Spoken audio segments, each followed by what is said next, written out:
Единороссы Нерюнгринского отделения провели внеочередную конференцию. На повестке вопросы по проведению 70-летней годовщины Великой Победы и досрочные выборы главы поселка Беркакит. Подробности далее. Участники конференции обсудили актуальные вопросы, подготовку к юбилею 70-летия Великой Победы, а также дату проведения праймериза, где будет выбран кандидат, который примет участие от партии в досрочных выборах на пост главы поселения Беркакит. Единогласно делегаты конференции проголосовали за 22 мая. Этот год для нас достаточно неожиданный, да? К сожалению, от нас ушел глава поселка Беркакит Кончин Валерий Иванович. В связи с этим нам необходимо от партии «Единая Россия» выставить кандидатов на должность, на пост главы поселка Беркакит.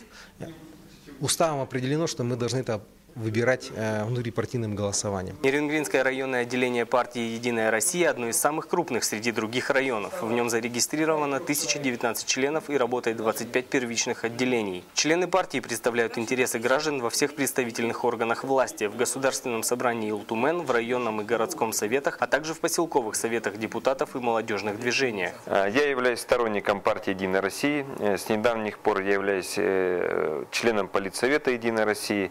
Я считаю, что в Нерюнгринском Улусе партия «Единая Россия» обладает очень серьезной силой.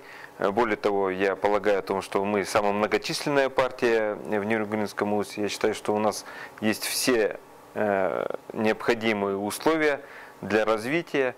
Взаимодействие всех первичных отделений фракций приносит большие результаты. Местное отделение за последний год воплотило в жизнь множество проектов, утвержденных на федеральном уровне, такие как переселение из аварийного жилья и народный контроль, в том числе и местного значения, такие как ремонт в оздоровительном лагере «Орленок» и приобретение жилья для медиков за счет местного бюджета. Игорь Акимов, Надежда Акимова, Кирилл Федоров, НВК «Саха», Нерюнгри.